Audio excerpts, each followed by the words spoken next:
Buenas noches, hermanos, amigos que nos escuchan. Que Dios les bendiga en este miércoles de estudio bíblico. Vamos a tener nuestro estudio acostumbrado en el Evangelio de Mateo. En esta ocasión vamos a estudiar un pasaje bien cortito que lo encontramos en el Evangelio de Mateo, capítulo 13, versículos del 53 al 58.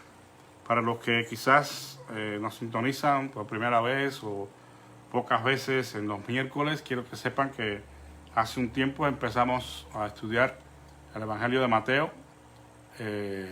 siguiendo el orden de los pasajes donde haya una idea completa, una unidad literaria completa, y tratando de sacar alguna lección provechosa para nuestras vidas espirituales. Y bueno, pues en esta ocasión la palabra del Señor la encontramos, como dije, en Mateo 13, 53 al 58. Y dice así esta porción bíblica. Aconteció que cuando terminó Jesús estas parábolas, se fue de allí. Y venido a su tierra, le enseñaba en las sinagogas de ellos, de tal manera que se maravillaban y decían: ¿de dónde tiene esta sabiduría y estos milagros? ¿No es este el hijo del carpintero? ¿No se llama su madre María y sus hermanos Jacobo, José, Simón y Judas? ¿No están todas sus hermanas con nosotros? ¿De dónde pues tiene todas estas cosas? Y se escandalizaban de él. Pero Jesús les dijo: no hay profeta sin honra, sino en su propia tierra y en su casa. Y no hizo allí muchos milagros a causa de la incredulidad de ellos. Vamos a orar. Padre, gracias por tu palabra en esta noche. Rogamos tu bendición para cada uno de nosotros que estamos aquí en este momento, para dejar que tú hables a nuestros corazones. Bendice a cada uno de mis hermanos que están sintonizados y a los que han de verlo después, Señor, este video. Te ruego que seamos todos edificados. Te lo pido humildemente en el nombre de Jesús. Amén. Bueno, yo he titulado a esta palabra, esta meditación en esta noche, con un cubanismo. Oye, chico, es solo un proverbio. Como diciendo, no te alarmes, no te preocupes demasiado. Es solo un proverbio. Yo creo que todos estamos familiarizados con los proverbios, no solo los de la Biblia, ¿verdad? El libro que lleva este nombre, sino que los refranes son frases que estamos acostumbrados a escuchar por generaciones en generaciones y que transmiten una enseñanza fundamental, ¿no? De la sabiduría popular, de la experiencia que se vive en ciertos pueblos y culturas. Y bueno, por ejemplo, yo creo que quizás todos hemos escuchado: no por mucho madrugar, amanece más temprano. O sea, que a veces pensamos que porque nos levantemos demasiado temprano o tomemos las medidas pertinentes lo más pronto posible, necesariamente las cosas van a salir bien. A veces no es así. Dice: no van bien los de adelante si los de atrás corren bien. Otro proverbio, otro refrán que tiene mucha sabiduría popular y que nos dice: no te confíes porque vas delante, no te confíes porque has logrado avanzar y progresar en cierta área. Los de atrás te pueden alcanzar si vienen caminando bien, si vienen corriendo bien.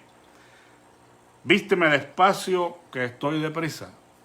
O sea, a veces queremos apurarnos demasiado en alguna acción, alguna cosa, y cometemos errores. Y mejor es tomar una pausa y obrar con despacio, con cautela. Y por eso dice: vísteme despacio, que estoy deprisa. Otro muy famoso: perro que ladra no muerde. Bueno, es un refrán, tiene sabiduría, pero no todos los perros que ladran no muerden. A veces ladran y muerden. Y ahora le voy a citar 3 proverbios mexicanos o 3 refranes mexicanos.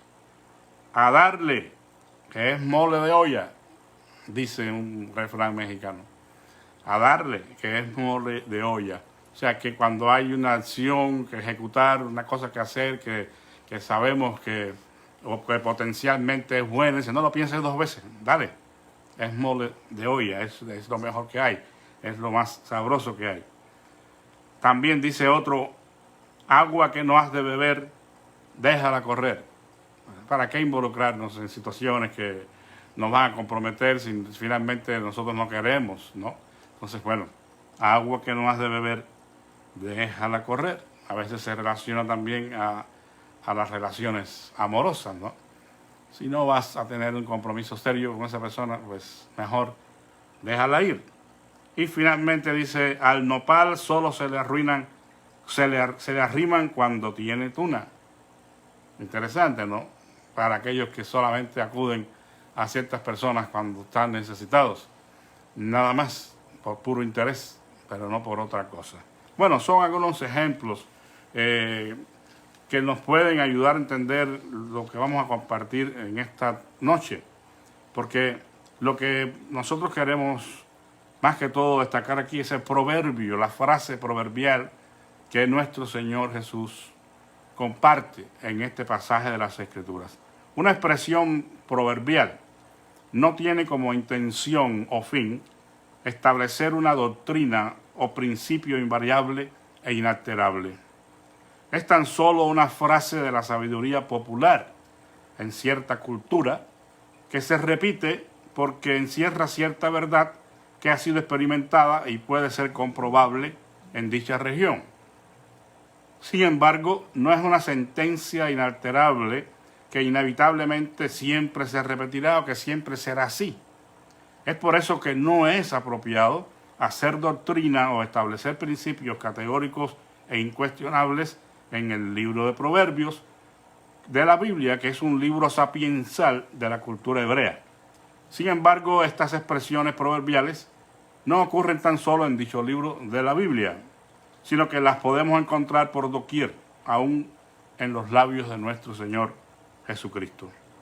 El pasaje bíblico nos cuenta que después de haber enseñado el Señor por algún tiempo algunas parábolas y compartir algunas verdades con sus discípulos, Él decide dirigirse a su pueblo, a Nazaret, y enseñaba, dice, en la sinagoga del lugar. O sea que Jesús continuó en la faena, no por haber llegado a su pueblo, a su gente, Él descansó, fue a la sinagoga y también enseñaba allí la palabra de Dios.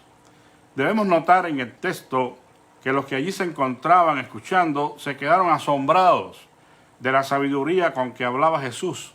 O sea, fueron impactados porque pudieron notar que Jesús hablaba con una sabiduría muy grande, a tal punto que ellos se preguntaban de dónde había adquirido el Señor tal sabiduría. Dice, siendo hijo del carpintero. Debo aclarar que este término no necesariamente es el más apropiado. Probablemente José habrá sido un albañil, un artesano. La palabra carpintero en el griego puede ser un albañil o puede ser un artesano.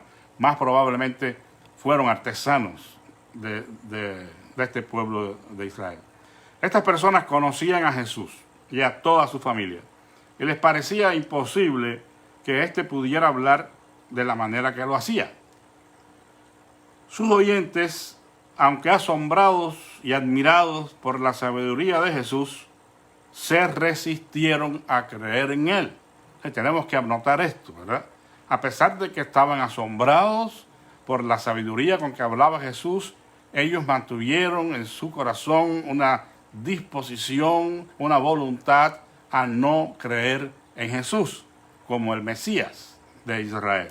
O sea que en ellos había ya una voluntad que estaba marcadamente decidida a permanecer en incredulidad con relación a la mesianidad de Jesús.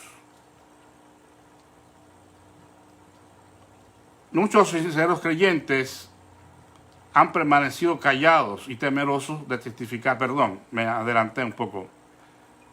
Fue en este contexto que nuestro Señor cita la frase en cuestión, una vez que Él es mirado con asombro por estas personas y entonces observa la incredulidad que había en ellos.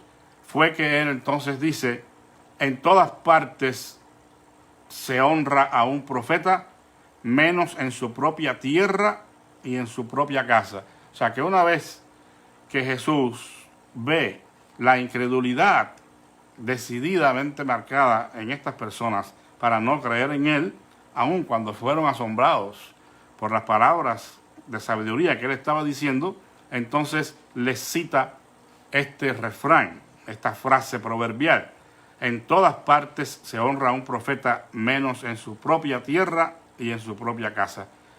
Es esta expresión proverbial la que ha sido objeto de una mala interpretación de parte de muchos y ha sido motivo de despreocupación en el área de dar testimonio y evangelizar entre nuestro pueblo o familia, más en este último contexto que en cualquier otro, es decir, en el contexto familiar.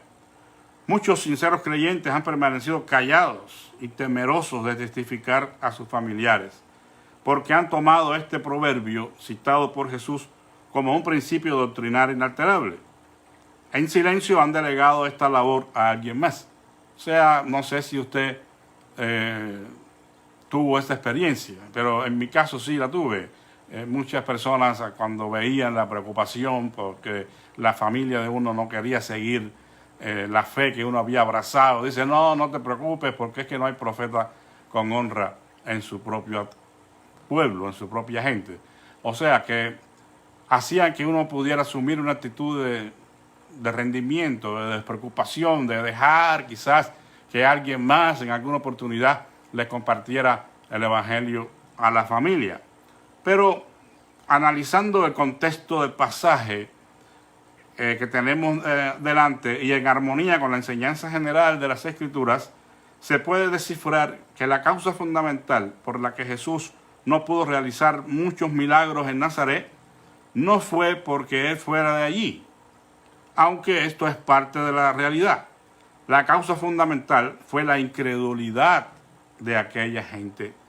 Existía en ellos una predisposición, no tanto hacia Jesús como a las enseñanzas que él impartía. Ellos poseían un corazón incrédulo, duro e insensible a las verdades divinas que escuchaban.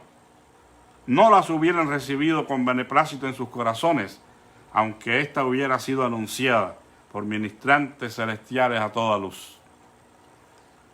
La enseñanza general de las Escrituras en cuanto a este tema es que sí debemos testificar de Cristo en todas partes, incluyendo a nuestro pueblo y familia. Abundan los casos en la palabra de Dios en que la fe de los seres más queridos y cercanos ejercieron una fuerte influencia en los corazones de muchos creyentes. Como por ejemplo la fe no fingida de Timoteo, que Pablo reconoció, pero que primero habitó en su abuela y en su madre. Josué pudo hablar en nombre de toda su familia cuando dijo, yo y mi casa serviremos al Señor.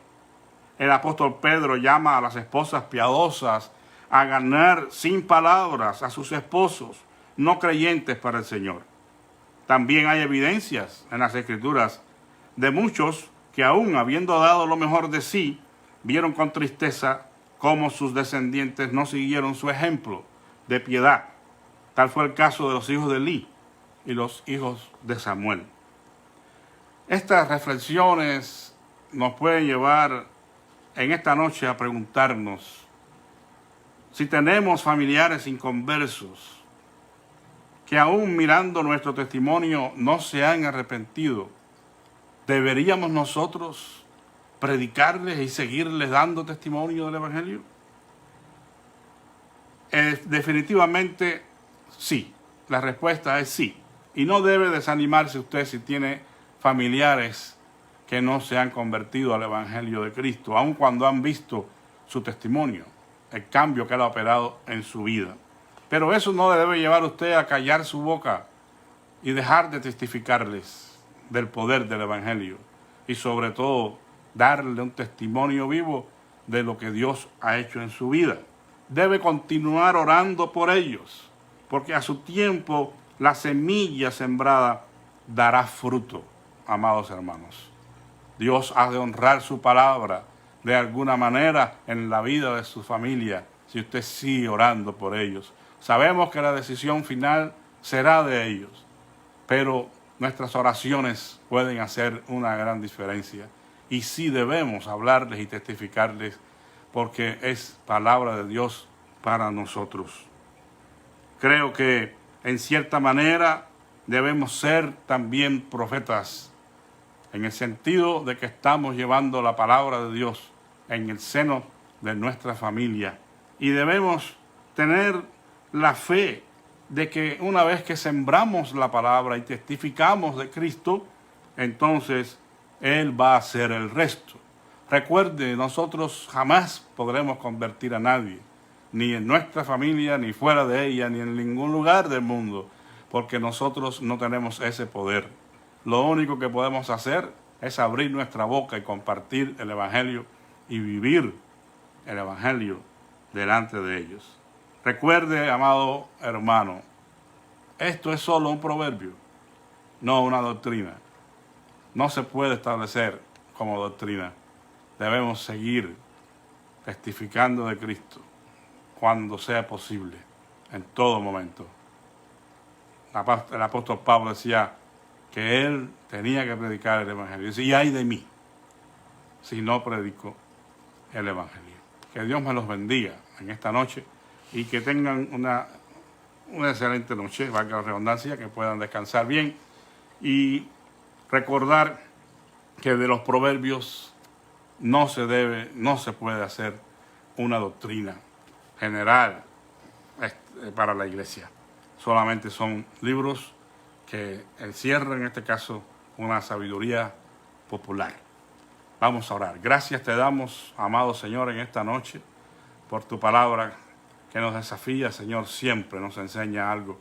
Y sabemos, Padre Santo, que el deseo tuyo es que podamos hablar de Cristo noche y día, que podamos testificar del poder del Evangelio en todo contexto, Señor, y dejar a ti los resultados, sembrar la semilla, Señor, nada más, y dejar que tú, Señor, obres el milagro de la salvación en nuestra familia y en todos aquellos que nos escuchen.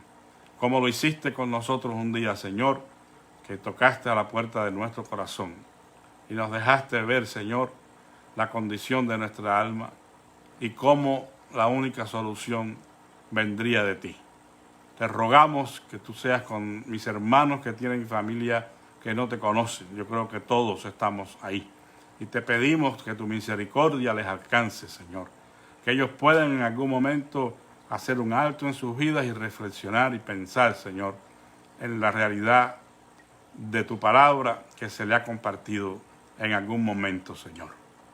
Crea circunstancias en sus vidas que les lleven a pensar en ti y a decidir, Señor, rendir sus vidas a ti. Gracias te damos en esta noche. Pedimos que seas con las peticiones que hemos venido orando por ellas y tú, Señor, suplas las necesidades de tu pueblo. Te lo suplicamos en el nombre de Jesús. Amén. Bendiciones, hermanos. La paz de Cristo sea con todos ustedes. Amén.